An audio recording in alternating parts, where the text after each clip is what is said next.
Hi students, good morning to my classes on construction materials and engineering. Today we will discuss about as per learning specific outcome 1.9.1 explain the properties and uses of ferrous metals. We know the ferrous metals such as wrought iron, cast iron, mild steel, special steel, some special steels like high carbon steel, high tensile steel and stainless steel. Okay, we are going to the before going to the topic deep into the topic. First, we will discuss what are ferrous and non-ferrous metals. So, ferrous metals and non-ferrous metals. What is a metal? They are structural members, roofing material, damp-proof courses, pipes, tanks, doors, and windows. In all those places, we'll be using the word metals. One of the most prominent metals is iron. Iron is the most prominent metal. So it contains almost around 4.6% of Earth's crust. Latin name ferrum. So atomic number 26. It is in 8th group in the periodic table. It is 8th group. It contains the number 26. So Fe 26. The 8th group element.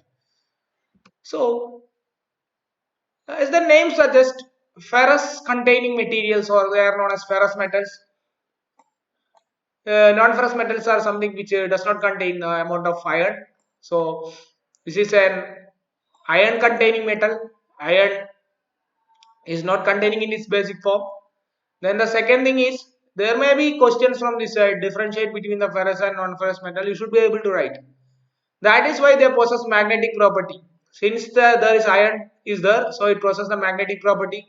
Then then one more thing is that they are prone to corrosion since they are having some magnetic property and makes them corrosion resistant also. They do not possess any magnetic property. So but resist corrosion much better than ferrous metals. The thing is like they are prone to ferrous metals are prone to corrosion. At any time the corrosion can be happen. Here they resist far better than ferrous metals. They are corrosion resistance, right? So next is they have high tensile strength since they can carry high amount of strain. Here the ferrous metals can carry high amount of strain, so they are having high tensile strength. So this will be having low tensile strength. Then fourth point, they have the ability for oxidation known as corrosion. Corrosion, I have told you, there is a chance of corrosion. Oxidation of ferrous metals forms as a reddish brown deposit on the surface. It is known as iron oxide. That is hydrated iron oxide is Fe2O3xH2O. We might have studied in plus 2 standards. That is only rust. So there will be a red colored oxide on the surface of this thing. So non-ferrous metals typically has lighter weights like aluminum will be having lighter weight as you know that may be used as transmission lines. Higher melting points and are basically resistant to corrosion. They are having higher melting point also and basically resistant to corrosion. Then the fifth point is typically used when magnetic attraction of iron may be a disadvantage. Magnetic attraction എന്ത് ചെയ്യണം അതൊരു disadvantage ആണ് എന്ന സ്ഥലങ്ങളിൽ നമുക്ക് ഇത് ferrous metals ഉപയോഗിക്കാം. ഇത് ഈ തരത്തിൽ പഠിക്കുന്നതിന് ഏറ്റവും എളുപ്പം ഇതാണ്. Used where strength is the primary focus. Strength എവിടെയാണോ primary focus will go for ferrous metals. Magnetic അല്ല, നമുക്ക് വേണ്ട സ്ട്രെങ്ത് ആണ്, we can go for ferrous. Ideal for electrical and electronics application. For electrical and electronic applications, we can go for this non. That's why I told you it is used in transmission lines and all. So examples are pig iron, steel, cast iron, etc. They are the different varieties of the ferrous things. So the cobalt, zinc, aluminum are the examples for non-ferrous metals. This is a tabular column. These are the ferrous metals and these are the non-ferrous metal.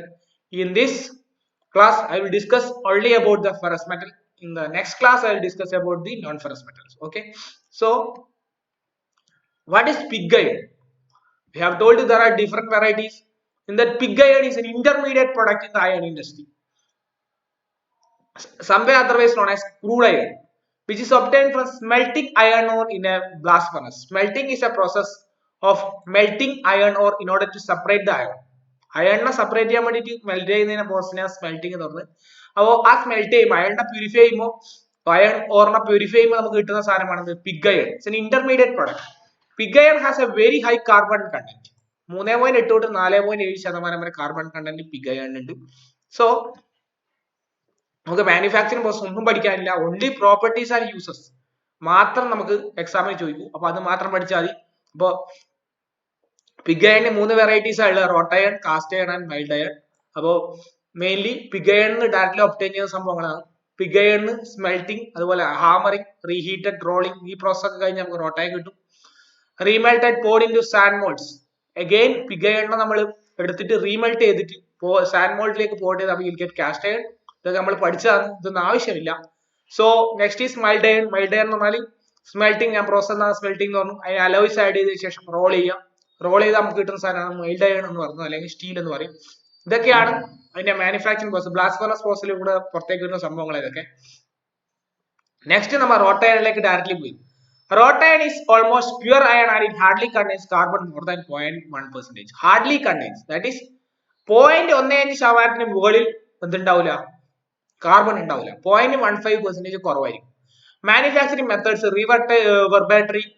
റീവർബറേറ്ററി furnace and puddling furnace method ആണ്. ഒന്നും പഠിക്കാനില്ല. അപ്പോ soft ആണ്, ductile ആണ്, magnetic ആണ്, അതുപോലെ high എലാസിറ്റി ഉണ്ടാവും. ഈ carbon content എത്രയാണ് നിങ്ങൾ പഠിക്കുക, 0.15% താഴെ ആയിരിക്കും.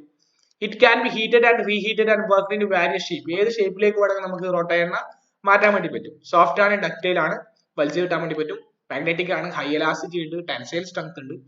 So wrought iron properties, it becomes, ഇതാണ് നിങ്ങൾ പഠിക്കുന്നത്. പ്രോപ്പർട്ടീസ് ആൻഡ് യൂസസ് ഓരോന്നിനും പഠിച്ചിരിക്കണം. അപ്പൊ റോട്ട് അയൺ പ്രോപ്പർട്ടീസ് എന്തൊക്കെയാണ്? What are the properties of wrought iron? It become soft while heating and can be easily forged and melted. അപ്പൊ ചൂടാക്കുമ്പോൾ എന്തെയും soft ആവും, അതുകൊണ്ട് പെട്ട് ഫോർജ് ചെയ്ത് നമുക്ക് വെൽഡ് ചെയ്യാൻ വേണ്ടി പറ്റും. It can be used for temporary magnet. Temporary magnet ഉണ്ടാക്കാൻ വേണ്ടി ഉപയോഗിക്കുന്നു. But cannot be magnetised. Permanent magnet ഉണ്ടാക്കാൻ വേണ്ടി ഉപയോഗിക്കാൻ വേണ്ടി പറ്റൂല. It fuses with difficulty. ഇത് ഫ്യൂസ് ചെയ്യാൻ വളരെ ബുദ്ധിമുട്ടാണ്. അതുപോലെ it cannot therefore be adopted for making castings. ഉരുകി ഒഴിച്ചുകൊണ്ടുള്ള പ്രോസസ്സിന് നമുക്ക് പറ്റൂല. കാസ്റ്റിംഗ്സ് എന്ന് പറഞ്ഞാൽ അതാണ്, ഉരുക്കി ഒഴിച്ച് നമ്മൾ കാസ്റ്റ് ചെയ്ത് ഉണ്ടാക്കുന്ന സാധനമാണ്. എന്താ പറയുക, ഇത് ഫ്യൂസ് ആവുന്നതിനെ വളരെ ബുദ്ധിമുട്ടിയാണ്. അപ്പോൾ it cannot be used. It is ductile, malleable and tough. അപ്പോൾ ഇനി വലിച്ചു നീട്ടാനും അടിച്ചു പരത്താനും ഒക്കെ സാധിക്കും. അതാണ് ductility, malleability and toughness also is there. It is moderately elastic ആണ്, unaffected by saline water, it resist corrosion. Its fresh fracture shows clear bluish കളറായ ഫ്രാക്ചർ ആണ്. With a high silky lustre. Lustre എന്ന് പറഞ്ഞാൽ glow, ഒരു തിളക്കം ഉണ്ടായിരിക്കും. Fibrous appearance. അതിന്റെ fracture എങ്ങനെയാണ്, അതിന്റെ ക്രാക്ക്, ഒരു പാറ്റേൺ കാണാൻ പറ്റുന്ന ക്ലിയർ ബ്ലൂയിഷ് കളർ ആയിരിക്കും. മെൽറ്റിംഗ് പോയിന്റ് 1500°C എന്ന സ്പെസിഫിക് ഗ്രാവിറ്റി 7.8. ഇതൊക്കെ നിങ്ങൾ ബൈഹാർട്ട് പഠിക്കുന്ന പോയിന്റ്സ് ആണ്. Ultimate compressive strength maximum 200 Nm/m² വരെ പോവാം. അതുപോലെ tensile 400 Nm, doubled compressive strength ആണ് ടെൻഷൻ എടുക്കുന്നത്. 400 ഒരു per mm², 400 Nm/h വരെയുള്ള കപ്പാസിറ്റി ഉണ്ട് റോട്ട് അയൺ. അപ്പൊ ഇത്രയും പോയിന്റ്സ് പഠിക്കുക. ഇത്രയും ഇല്ലെങ്കിൽ ഒരു 6-7 പോയിന്റ്സ് നിങ്ങൾ മനസ്സിൽ ഓർത്തു നോക്കുക. എവിടെയാണ് റോട്ട് അയൺ യൂസ് ചെയ്യുന്നത്? Where we are using the wrought iron. അപ്പോ decorative items such as railings, outdoor stairs, fences, gates, nuts and bolts, hand rails, railway components, pipe fittings, vehicle components, ഇതിനൊക്കെ നമ്മൾ we are using the wrought iron. Okay, ചിത്രങ്ങൾ കൊടുത്തിട്ടുണ്ട്. അപ്പം പരീക്ഷയ്ക്ക് വെച്ചാൽ എഴുതാൻ വേണ്ടി നിങ്ങൾക്ക് സാധിക്കണം. Next we are going for the cast iron. Cast iron is a group of iron carbon alloys with a carbon content 2 to 4%. This is important, 2 to 4%. Also various impurities such as manganese, phosphorus, silicon and sulfur. അപ്പോൾ എത്ര impurities ഇതിൽ add ചെയ്തിട്ടുണ്ട്. Cast iron is manufactured by remelting pig iron with coke and limestone. നമുക്കറിയാം pig iron നമ്മൾ എന്ത് വെച്ചാൽ റീമെൽറ്റ് ചെയ്യണം, ഒന്നും കൂടെ മെൽറ്റ് ചെയ്യണം വിത്ത് കോക്ക് ആൻഡ് ലൈംസ്റ്റോൺ. കോക്കും ലൈംസ്റ്റോണും വെച്ചിട്ട് റീമെൽറ്റ് ചെയ്യുക. ഇത് കുപ്പോള ഫർണസിലാണ് കാരി ഔട്ട് ചെയ്യുന്നത്. ഇതാണ് ഒരു കുപ്പോള ഫർണസ്. ഇതിന്റെ ആക്ഷനും റിയാക്ഷനും ഒന്നും നമുക്ക് പഠിക്കാനില്ല. We have only properties and uses. അപ്പൊ പ്രോപ്പർട്ടീസ് ആൻഡ് യൂസസ് എന്തൊക്കെയാണ്? It become soft when placed in salt water. Salt വാട്ടറിൽ ഇട്ടാൽ കാസ്റ്റ് അയൺ വളരെ സോഫ്റ്റ് ആകും എന്നുള്ള അതിന്റെ ഒരു property. It can be hard by heating and sudden cooling, but it cannot be tempered. അപ്പോ അതിനെ ഹാർഡൻ ചെയ്യണമെങ്കിൽ എന്ത് ചെയ്യാം, ഹീറ്റ് ചെയ്യുക, സഡൻ കൂൾ ചെയ്യുക. പക്ഷേ ടെമ്പേർഡ് ചെയ്യാൻ വേണ്ടി ഇതിനെ സാധിക്കൂല എന്നുള്ളതാണ് അടുത്ത point. Then it cannot be magnetised. നമുക്ക് ടെമ്പറിങ്ങും മറ്റേ ഇതൊക്കെ നിങ്ങൾ പഠിച്ച ഹീറ്റ് ട്രീറ്റ്മെന്റ് ഓഫ് സ്റ്റീൽ അതൊക്കെ പോയി നോക്കുക എന്താണ് ഉദ്ദേശിക്കുന്നത് എന്ന് പറഞ്ഞത്. അപ്പോ next it cannot be magnetised. It does not rust easily. It is fusible. It is hard, but it is brittle also. Hard ആണ് പക്ഷെ brittle ആണ്, അടിച്ച പെട്ടെന്ന് പൊട്ടി പോകും. It is not ductile. And carbon content കൂടിയോണ്ടന്നെ ductile അല്ല. And hence it cannot be adopted to absorb shocks or impacts. Shocks or impact ഒന്നും absorb ചെയ്യാൻ ഒരു കഴിവില്ല. ഒറ്റയടിക്ക് അടിച്ചാൽ പൊട്ടി പോകും. അതാ കാസ്റ്റ് ചെയ്യേണ്ടത്. മെൽറ്റിംഗ് പോയിന്റ് 1250°C ആണ്. അപ്പൊ ഇതിലൊരു 5 പോയിന്റ് നിങ്ങൾക്ക് ഓർത്തു വെക്കാൻ വേണ്ടി പറ്റണം. 5-6 പോയിന്റ് ഓർത്തു വെക്കാൻ വേണ്ടി പറ്റണം. ഇനിയുണ്ട് പോയിന്റ് കഴിഞ്ഞിട്ടില്ല. അപ്പോൾ it shrinks on cooling this fact is to be considered while making patterns on moulds for foundry work. അപ്പോൾ ഫൗണ്ടറി വർക്ക് നിങ്ങൾ ലാബിൽ ഫൗണ്ടറി വർക്ക് ഒക്കെ ചെയ്തിട്ടുണ്ടാവും. അപ്പോൾ ഇറ്റ് ഷ്രിങ്സ് ഓൺ കൂളിംഗ് തണുപ്പിച്ചാൽ ഇത് ഷ്രിങ്ക് ചെയ്യും. This fact is considered while making patterns on mould. അപ്പോൾ ഫൗണ്ടറി വർക്കിൽ മറ്റേ വർക്ക്ഷോപ്പിൽ പാറ്റേൺസ് മോൾഡ് ഒക്കെ ഉണ്ടാക്കാൻ വേണ്ടിയിട്ട് ഇത് ഉപയോഗിക്കാൻ വേണ്ടിയിട്ടുള്ള കാരണം ഇതാണ്. It structure is granular and crystalline. ഇതിന്റെ സ്ട്രക്ചർ ഗ്രാനുലർ ആൻഡ് ക്രിസ്റ്റലൈൻ ആണ്. നിങ്ങൾ അധികം ഡീപ്പായിട്ട് പോണ്ട. വിത്ത് വൈറ്റിഷ് ഓർ ഗ്രേയിഷ് ടിഞ്ച്, അതാണ് അതിന്റെ സ്ട്രക്ചർ വരുന്നത്. സ്പെസിഫിക് ഗ്രാവിറ്റി 7.5 ആണ്, 7.5 ആണ് സ്പെസിഫിക് ഗ്രാവിറ്റി വരുന്നത്. It lacks plasticity and hence it is unsuitable for the forging work. ഫോർജിങ്ങിന് ഇത് ഉപയോഗിക്കുന്നില്ല എന്ന് പറഞ്ഞാൽ പ്ലാസ്റ്റിസിറ്റിന് ഓൾമോസ്റ്റ് ഇല്ല, അതുകൊണ്ട് നമുക്ക് ഫോർജിംഗ് വർക്കിന് ഇത് ഉപയോഗിക്കാൻ വേണ്ടി പറ്റൂല എന്നുള്ളതാണ്.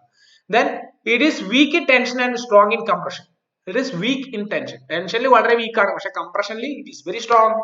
So the tensile and compressive strength 150. ശ്രദ്ധിച്ചു നോക്കുക, ഓൺലി 150 മാത്രമാണ് ടെൻഷൻ ഇട്ടത്. എന്താ വെച്ചാൽ കാർബൺ കണ്ടന്റ് കൂടിയോണ്ട് തന്നെ ടെൻഷൻ എടുക്കൂല. അപ്പോൾ കാർബൺ കണ്ടന്റ് കൂടുമ്പോൾ എന്താവും, കംപ്രഷൻ കൂടും. 600 വരെ എടുക്കും. 2 to 4% നമ്മൾ പറഞ്ഞു.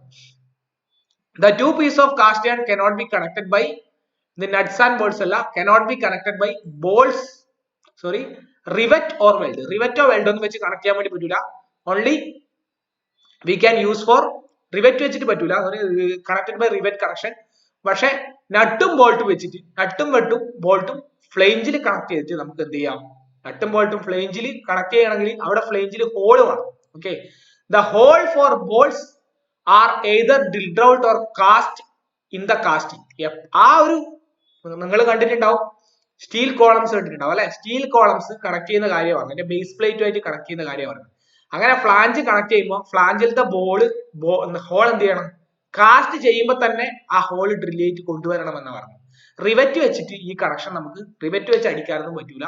റിവറ്റ് പറഞ്ഞാൽ ഒരു ആണി പോലത്തെ ഒരു സാധനം, അത് വെച്ചിട്ട് ഡ്രിവൺ ചെയ്യാൻ വേണ്ടി പറ്റൂല. അപ്പോ എന്ത് ചെയ്യണം, ബോൾട്ടിന്റെ ഹോൾ എന്ത് ചെയ്യണം, റെഡിമെയ്ഡ് ആയിട്ട് തന്നെ കൊണ്ടുവരണം എന്നാണ്. റെഡിമെയ്ഡ് പറഞ്ഞാൽ at the time of casting itself the hole should be drilled എന്നാണ് പറഞ്ഞത്.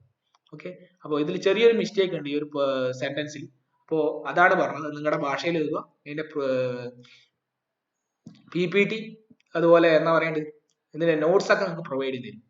അപ്പോ ഇതിന്റെ അപ്ലിക്കേഷൻസ് ആൻഡ് യൂസസിലേക്ക് പോകുമ്പോൾ, for making cisterns, water pipes, in sanitary items ആയതൊക്കെ സിസ്റ്റേൺസും water pipes, gas pipes, sewers, manhole covers, sanitary fittings, ഇതിനൊക്കെ നമുക്ക് ഇത് ഉപയോഗിക്കാൻ വേണ്ടി പറ്റും. Okay, then for making ornamental casting such as brackets, gates, lamp post, spiral staircase, ornamental purpose, we can use it for ornamental purposes, we can use it for sanitary purposes, for making parts of machinery which are not subjected to heavy shocks. അപ്പോൾ heavy socks, heavy ആയ ഒരു shock വരാത്ത എല്ലാ സംഭവത്തിനും നമുക്ക് ഇത് ഉപയോഗിക്കാൻ വേണ്ടി പറ്റും എന്നുള്ളത്.